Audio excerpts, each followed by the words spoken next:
Hola, muy buenas tardes. Es un placer presentarles el debate, el encuentro en el que vamos a poder debatir a continuación sobre el futuro de hacia dónde va el sector agroalimentario, este sector tan potente que nos reúne hoy aquí en Fruit Attraction un año más. Soy Nacho Atance, director del Servicio de Estudios de Cajamar, y para poder debatir sobre dónde va el futuro, dónde va el sector agroalimentario, pues hoy nos acompañan dos personas que nos pueden aportar una visión privilegiada, diría yo. Por una parte tenemos a Eva Iglesias. Eva Iglesias es profesora titular del Departamento de Economía Agraria de la Universidad Politécnica de Madrid, investigadora del CEIGRAM. Eva es la presidenta de la Asociación Española de Economía Agroalimentaria y presidenta también de la no hace mucho tiempo creada Red Iberoamericana de Economía Agroalimentaria y Recursos Naturales. Gracias, Eva, por compartir esta tarde con nosotros. Y tengo también a Francesc Reguant. Francesc, en la actualidad, es el presidente de la Comisión de Agricultura del Colegio de Economistas de Cataluña. Durante su trayectoria, que ha tenido experiencias en el mundo cooperativo, en el mundo empresarial, pero Francesc también ha sido director en el IRTA en Cataluña y secretario general en la propia Consejería de Agricultura de Cataluña. Empiezo con una pregunta muy abierta, Francesc, Eva. Primero, ¿os asomáis al futuro del sector agroalimentario? ¿Qué queréis resaltar? ¿Qué retos, qué oportunidades, qué cosas creéis que son más resaltables cuando miramos al futuro de nuestro sector? Eva, por favor. Bueno, buenas tardes. Es un placer estar aquí y quiero agradecer a Nacho Atance y a Cajamar su invitación para participar en esta mesa redonda con Francesc Reguant. Me gustaría centrar mi intervención en el desafío que supone el cambio climático en nuestro país, donde la agricultura y la alimentación sostienen la seguridad alimentaria y además son los pilares fundamentales de nuestra economía, nuestra cultura y nuestros ecosistemas.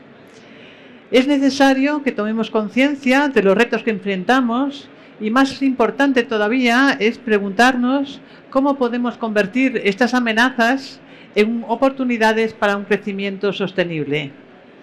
Los escenarios de cambio climático predicen para España un aumento de la temperatura y una reducción de la precipitación que va a afectar en mayor medida a la región sur, sureste y centro.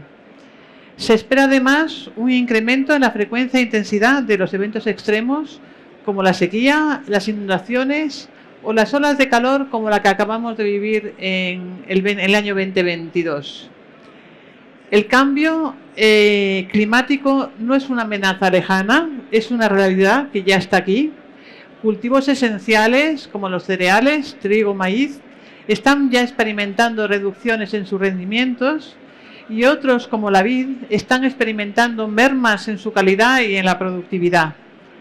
Esto no solamente pone en riesgo la seguridad alimentaria, sino que también afecta a la economía de millones de trabajadores y agricultores de nuestro sector.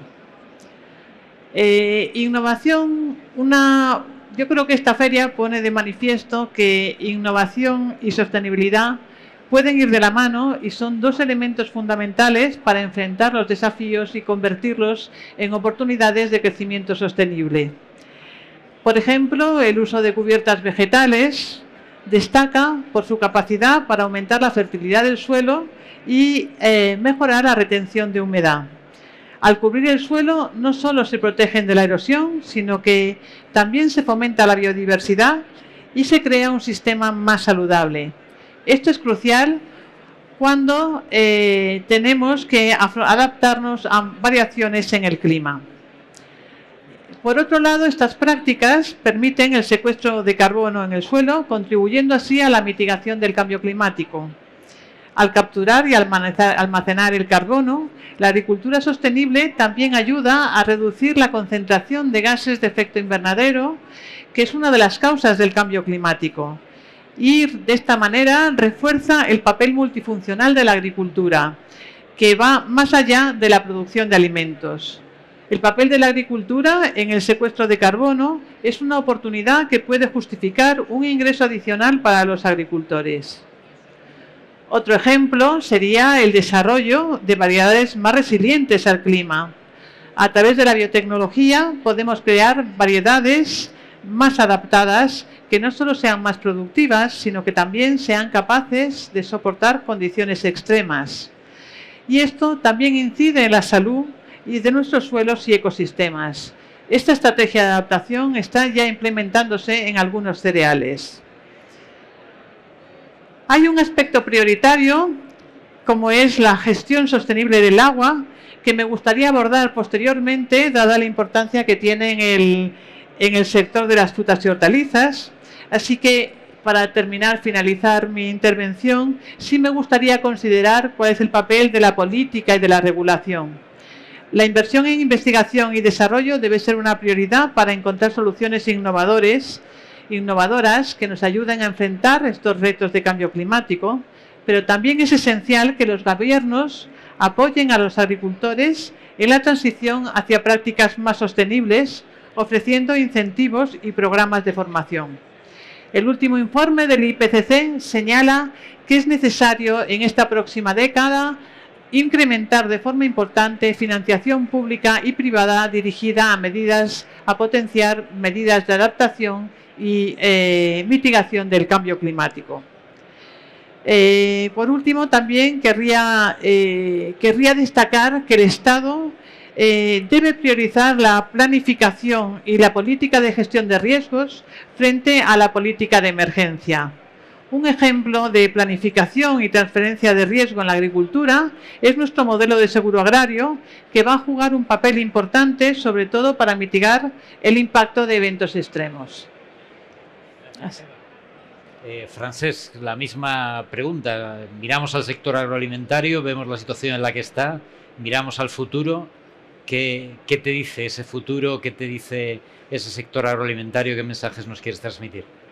Estamos en un momento de cambio y esto tiene que ser el punto de partida. Hay que aceptarlo y hay que saber encontrar las estrategias para salir de aquí. En continuación del tema medioambiental, el tema de sostenibilidad, es un tema fundamental, pero es un tema complejo. Y esta complejidad parte básicamente de 4 factores. 1, tenemos que ser sostenibles, tenemos que reducir al máximo la contaminación, la emisión de gases, efectos invernadero. Tenemos que hacer una agricultura suficiente, tenemos que alimentar a todo el mundo. Tenemos que tener, en tercer lugar, una agricultura unos alimentos que se puedan comprar. Por tanto, una agricultura asequible. Y finalmente, un cuarto factor, que es que los trabajadores del campo tienen que poder comer, tienen que tener una economía viable y una economía confortable. Esta complejidad tiene que estar en el centro Entonces, la situación actual además de compleja, es complicada. Es decir, por ejemplo, no tan solo tenemos el tema del reto del cambio climático que está creando, bueno, estoy totalmente de acuerdo con lo que ha dicho Eva, por tanto, pero también, o sea, hay otras exigencias medioambientales, pero hay otros aspectos que a veces pesan. El reto tecnológico genera costes, porque abordar la transformación tecnológica hacia la sostenibilidad es caro, o sea, tiene unos costes, pero es que además genera una demanda de dimensión de las empresas. Por lo tanto, está tensando las estructuras que tenemos hasta ahora. En este sentido, yo creo que tenemos que abordar un modelo también complejo. Nosotros tenemos, si queréis, 1000 agriculturas, 1000 productos. Cada producto, en agricultura cada producto es distinto. En esto creo que estamos todos de acuerdo. Pero hay una cosa que es la diferencia por razones físicas. No es lo mismo cultivar en la montaña que cultivar en el llano. No es lo mismo cultivar con agua que sin agua, etcétera, etcétera. Esta diferencia física genera unas posibilidades en un momento de cambio de que perdamos muchas explotaciones. Por esto que, en mi opinión, hay que abordar este tema también desde la complejidad y en un modelo que yo denominaría de dos agriculturas. O sea, tenemos, bueno, de agriculturas hay muchas, pero para entendernos creamos un modelo simplificado que nos permita entender las cosas. Y esto puede ser este modelo de dos agriculturas. Hay una agricultura potencialmente competitiva que ya funciona, que está en el mercado global, que tiene una escala suficiente, que por lo tanto pues que ya va sobre ruedas. Esta le vamos a pedir que sea muy sostenible, que apure, que avance en todos los procesos de renovación hacia la sostenibilidad. Todo esto se lo vamos a pedir. Pero hay otra agricultura que no podrá competir, porque está en la montaña, porque está en el secano sin otra opción, etcétera, etcétera. Esta agricultura no queremos que desaparezca. Y esto es lo que yo diría agricultura en dificultad o agricultura de desarrollo rural, que tendrá que tener otras estrategias. Estrategias de valor añadido, estrategias de la cadena alimentaria más corta, mercados de proximidad y un factor muy importante. Tendremos que darle soporte público en función del beneficio que nos da de que esté allí. Gracias, Francesc.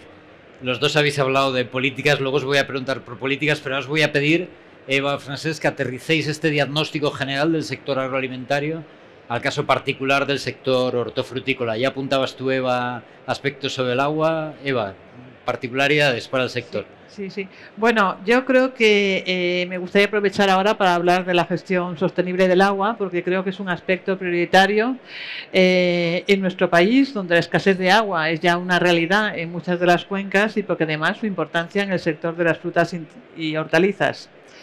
Yo creo que es imprescindible, no nos sirve solamente con la gestión de la oferta. Necesitamos también gestionar la demanda, necesitamos también introducir incentivos al ahorro del agua, fomentando la implementación de sistemas de riego más eficientes y de la adopción de tecnologías avanzadas como la agricultura de precisión, que es capaz de optimizar el uso de los recursos, del agua y los fertilizantes, con lo que además conseguimos un menor impacto ambiental de nuestras actividades agrarias. También quiero resaltar la importancia de flexibilizar la gestión del agua, mejorando el funcionamiento de los mercados. El mercado de derechos de agua permite a los agricultores comprar, vender e intercambiar sus derechos de acceso al agua, lo que facilita una asignación más flexible y eficiente del agua, especialmente en un contexto de sequías y cambio climático.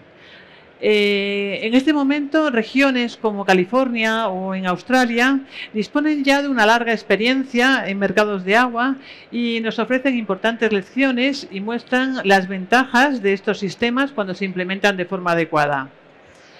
Y llevándolo ya a un aspecto más global, yo creo que esta feria es un ejemplo del dinamismo que hay en el sector agrícola, de la capacidad para adaptarnos a través de innovaciones que están por todos los lados, ¿no? Yo de un paseo por la feria destaco desde tecnologías que imitan la naturaleza y son capaces de retrasar la podredumbre de las frutas, ¿no?, a lo largo de la cadena alimentaria y reduciendo el desperdicio, las impresionantes mejoras en el packaging, en el empaquetamiento, reduciendo el uso de plásticos, el fomento de los canales cortos para aproximar a agricultores locales al consumidor, son solamente algunas de ellas. Gracias, Eva. Francesc, lo mismo, esas dos agricultoras las tenemos también en el sector. Sí. Bueno, en el tema, con esta pregunta yo diría lo mismo que acaba de decir Eva. Por lo tanto, miraré de decir algo más, pero todo lo que he dicho lo comparto perfectamente. El tema del agua es fundamental. Esto nos llevaría quizás más rato de explicar la problemática que hay detrás, pero el agua, necesitamos el agua, y sin agua no hay alimentos. Otro elemento que ha salido y es importante es lo de la diferencia de trato. Claro, Europa hizo una apuesta por el Green Deal, ¿no? Pero esto está creando unas diferencias de trato en frontera que es muy problemático. Esto realmente es un tema que yo entiendo la complejidad porque nosotros compramos y vendemos, pero esto hay que resolverlo, hay que buscar la forma de resolverlo. Hemos resuelto, o sea, Europa ha resuelto otras cosas, ha salido aunque sea, lo voy a decir, digamos, bueno, iba a decir con apaños, pero este tema se tiene que resolver. La tecnología, estoy totalmente de acuerdo. Hay un tema que me preocupa especialmente, es la defensa vegetal, es decir, los insecticidas, para entendernos. Este tema es uno de los más preocupantes desde el punto de vista medioambiental. Y claro, es un tema poner la producción, o sea, lo que decía de la complejidad, o sea, si usamos insecticidas, si no usamos insecticidas, tenemos más dificultades, etcétera. Pero esto hay que resolverlo, y yo creo que estamos en condiciones, la ciencia, para encontrar las maneras, y hay que resolverlo con, digamos, con flexibilidad, no con dogmatismo, porque con dogmatismo, voy a poner un ejemplo, hay soluciones técnicas, científicas, que pueden facilitar las cosas. No me voy a entretener, pero nosotros nos ponemos antibióticos, y gracias a esto vivimos. O sea, entonces hay que ser cuidadoso en los extremos, en el sentido de las intolerancias absolutas a la intocabilidad del mundo natural. O sea, hay que ver hasta qué punto esto es posible o no. O sea, este tema me preocupa. Eva, escuchabas a Francesc, algo que quieras subrayar lo que ha dicho. ¿Cómo ves con esa visión más global ese modelo de dos agriculturas?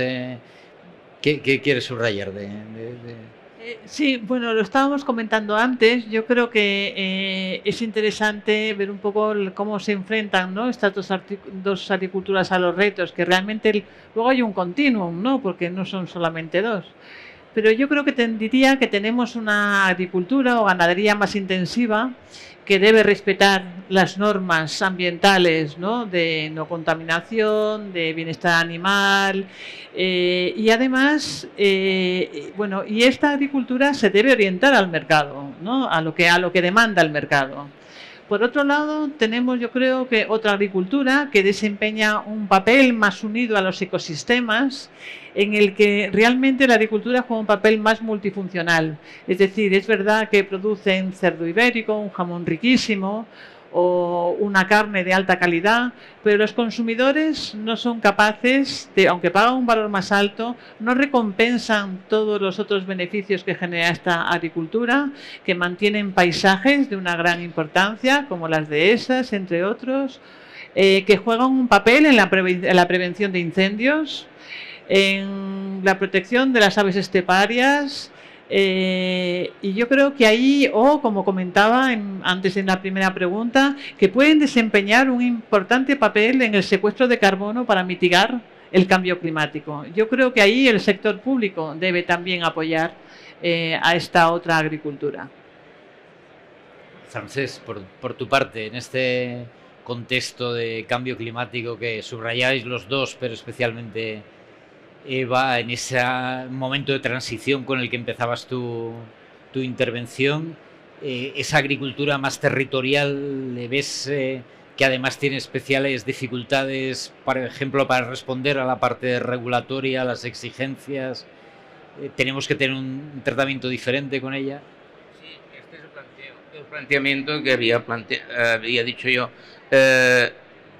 Esta agricultura queremos que exista. Si no hacemos nada, entraremos en una dinámica de abandono del territorio. Queremos que exista, por lo tanto, si queremos que exista, que es por razones que ha explicado muy bien precisamente Eva, por lo tanto no voy a extenderme, pero si nosotros, por lo tanto, tenemos que tratarlas distinto. Si hay dos realidades que son distintas, pues hay que tratarlas distintas. Y tratarlas distintas tiene que tener una serie de aspectos de discriminación positiva o, mejor dicho, de pago de los bienes públicos que ofrece esta agricultura. Pero, por lo tanto, este es un tema importante. Nosotros queremos que España siga teniendo agricultura en todas partes. Pues Eva, estamos de nuevo hablando de políticas, tú también lo decías antes, mirando al futuro, ¿cómo crees que deberían orientarse a los dos? Os he entendido que identificáis un margen de mejora a las políticas para acompañar mejor al sector. ¿Que subrayaríais en ese margen de mejora? Bueno, yo subrayaría el hecho de que no es suficiente apoyar la innovación. El proceso de difusión y adopción de la innovación y la adopción tecnológica requiere esfuerzo y requiere apoyo, y es un proceso que necesita una transición, ¿no? Yo creo que hemos visto también recientemente las grandes protestas, ¿no?, de los agricultores por las exigencias de ese Pacto Verde, que yo creo que quizá tienen todo el sentido, pero fueron un poco precipitadas en el sentido de que hay que dejar unos periodos de transición para que surja esa innovación y que haya alternativas viables y que se pongan los medios para que los agricultores aprendan, ¿no?, a hacer esas prácticas más sostenibles. Francesc, por tu parte, ya le has ido poniendo algunos deberes a la política, le has pedido resolver ese pequeño contrasentido entre nuestras políticas agrarias, ambientales y las políticas comerciales, ese tratamiento positivo o diferencial para la agricultura territorial que más la necesita. ¿Ves opciones, ves posibilidades en este nuevo marco político que se abre en la Comisión Europea? ¿Otras cosas que quieras apuntar? Bueno, de entrada estoy muy de acuerdo con Eva en una cosa que ha dicho, que el Green Deal se aplicó precipitadamente y hay muchos detalles de que muestran, bueno, vino la guerra de Ucrania y corrimos todos a tirar para atrás una serie de, es decir, ha habido toda una serie de procesos de ilusión, pero ilusión no realista, o sea, el tema del medio ambiente es muy importante, lo remarco, y por tanto hay que hacer el máximo, pero hay que hacerlo ordenadamente, y incluso hay cosas que hay que hacer y no sé, es decir, hay cosas que se desea hacer bien, pero en realidad se está poniendo pegas al camino de resolver en el sentido adecuado y tal. Yo quitaría la ideología de la producción de alimentos. Yo, para mí, todos estos, digamos, afanes utópicos, pues yo los, o sea, iría a reforzar los datos, porque la información nos ayuda a saber por dónde tenemos que ir, y por lo tanto indicadores de resultados. Y para mí es muy importante, si resulta que las empresas se están concentrando, se están teniendo dificultades, el tema de dimensión, una de las salidas más útiles y más interesantes es la cooperación. O sea, por lo tanto, yo insistiría en este camino y diría a los agricultores que muy seriamente se planteen la cooperación. Y yo diría a las cooperativas que se planteen muy seriamente hacer cooperativas competitivas, cooperativas con resultados, cooperativas mirando al mercado y cooperativas solidarias, pero abiertas a salir adelante en un mercado duro, competitivo.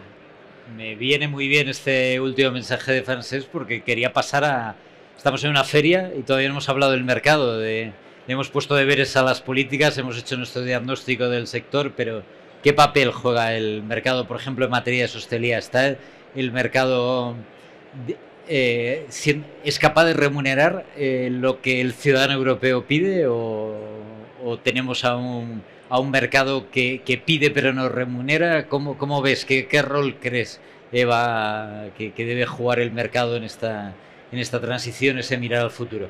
Sí, yo creo que es importante. Yo creo que el mercado está tirando de la producción. Es decir, además el sector de frutas y hortalizas, el 90% de lo exporta a la Unión Europea y a Inglaterra, a Reino Unido, donde realmente pues tenemos hay unos mercados que son muy exigentes, ¿no? Con las condiciones ambientales, las formas de producir. Y yo creo que eso también es lo que está tirando un poco de toda la cadena de alimentaria. ¿Vale? Ya estamos viendo por aquí muchas innovaciones en el empaquetamiento de los productos, evitando plásticos, poniendo materiales renovables, etcétera, etcétera, etcétera. Yo creo que el mercado es un buen camino que está tirando de toda la cadena de valor para movernos en ese sentido, así que yo creo que hay una nueva generación de consumidores más motivados, más concienciados que están exigiendo otro tipo de productos. Ese es el mercado. Eva hablaba del mercado tira, y también ayuda a esa polarización y hace más necesaria esa integración de la que hablabas en la última intervención. Bueno, el mercado tiene la cadena alimentaria es asimétrica. Por lo tanto, aquí tenemos un primer problema, ¿no? Precisamente el tema de la cadena alimentaria tiene la ley de la cadena alimentaria que si le quitamos la cláusula de que tiene que ser por encima de coste, era una buena ley. Es una herramienta precisamente para ayudar a elementos de equilibrio de la cadena. Por lo tanto, este es un tema muy importante en cuanto al mercado. Es decir, y en cuanto a las estructuras, la cooperación. Es decir, en el mercado hay que confiar, hay que reforzar la capacidad de negociación. En mercados, cuidado, estamos en mercados oligopolistas, y esto hay que decirlo. El mercado de distribución es absolutamente oligopolista. El mercado de la transformación pues es un mercado concentrado. Aquí tenemos una serie de agricultores por ahí dispersos, pues hay que buscar esta fórmula. La ley de la cadena, si se resuelve y se pone en su sitio, pues si los agricultores entienden que sirve para unas cosas pero para las otras no sirve, pues puede ser y la cooperación me parece imprescindible. Gracias, Francesc. Me han pedido la palabra algunas de las personas que están siguiendo, si hay posibilidad de micrófono. Perfecto. Sí, en esta agricultura de dos realidades de la que estamos hablando ahora, en la segunda realidad, la agricultura que se ocupa del territorio, o que quisiéramos que se ocupara del territorio y que además pues tuviera productores felices. ¿Tenéis ejemplos? ¿Tenéis algún ejemplo en España? ¿Podemos contar a la gente que hay gente que empieza a andar el camino? ¿Puedo contestar? Sí, Francesc. Sí. Vamos a ver. En la agricultura de dificultad, pues hay dificultades, un tono de dificultad, pero conocemos muchas, no pocas, muchas empresas agrarias en este entorno de dificultad que están funcionando perfectamente. Son empresas, hay pequeñas y grandes, muchas veces son pequeñas porque este entorno de dificultad ha llevado a empresas pequeñas, pero funcionan. Y pondría ejemplos, tú eres catalán, y te pondría ejemplos de Cataluña. O sea, es que entrar en estos ejemplos, no sé si, pero mira, es que hay muchos, pero te pondré uno. Mira, uno que me encanta, pues es una familia, bueno, te pondré varios. O sea, mira, en este entorno de dificultad tenemos una familia que las dos son explotaciones familiares agrarias, curiosamente, que muchas ya han desaparecido esta figura. Pues una tiene ovejas, tienen una masía, por lo tanto tienen tierras, estas ovejas comen de estas tierras y ¿qué han hecho? Pues han montado un obredor, han organizado una estrategia de venta directa al consumidor que les funciona y están contentos. Y los dos hijos se han incorporado a la explotación. Esta es una que está en la zona de Berga, para entendernos. Otra que está en Igualada, pues han instalado, son una familia que los dos hijos, y creo que la otra es más o menos lo mismo, los dos hijos son uno veterinario y el otro ingeniero agrónomo. Esto es una figura creciente, es decir, empresas familiares que es más, o sea, en fin, bueno, te diría más, ¿no? Pero esta concreto, ha hecho un avance importantísimo en agricultura y ganadería de precisión, está en Igualada. Yo publiqué un artículo sobre esta precisamente porque, por ejemplo, todo el tema de engorde de cerdos, que es de ciclo cerrado, pues se hace con robots. Esto es muy nuevo. Robots quiere decir eficiencia, porque comen exactamente lo que les dice el robot. Y cuando se ha terminado la comida, pues los expulsa y dice que venga otra, ¿no? Tienen todo el sistema coordinado por inteligencia artificial, y la parte agrícola es todavía tiene más sentido, o sea, más sofisticada. La parte agrícola funciona por dos sistemas. Uno, digamos, una cosechadora que pesa cada metro cuadrado de lo que recoge, con lo cual hace un mapa de producción, un mapa de producción geolocalizado. Entonces tienen una cuba para la distribución del fertilizante, que tiene esta información. Por lo tanto, solo pone el fertilizante en función de la información recibida de la cosecha. En el sentido siguiente, donde se produjo menos, pone menos fertilizante. No pone más, pone menos, porque lo otro sería echar, contaminar el suelo, porque aquel suelo no iba a recoger esto. Donde sí que el suelo es mucho más rico, pues pone más fertilizante en función de esto. Esto está en Igualada. Si quieres más ejemplos, tengo unos cuantos más. Eva. Sí, bueno, sí, yo creo que se podrían añadir muchos ejemplos en la dehesa, donde efectivamente hay gente joven que está tomando el relevo de una producción extensiva ganadera y sostenible. Pero esa pregunta que has hecho es muy acertada, porque efectivamente hay relevo, pero el relevo no es suficiente. Y el relevo generacional es uno de los aspectos críticos que es que el otro día también nuestro ministro, ¿no?, en una conferencia señalaba que si él tuviera que elegir, pondría como el reto número 1, ¿no?, de la agricultura. Y ese sí que es un reto complejo, porque en él también interviene no solamente agricultura, interviene las infraestructuras y servicios que se disponen en los pueblos, etcétera, etcétera. Pero sí, estoy absolutamente de acuerdo en que eso es una pregunta clave.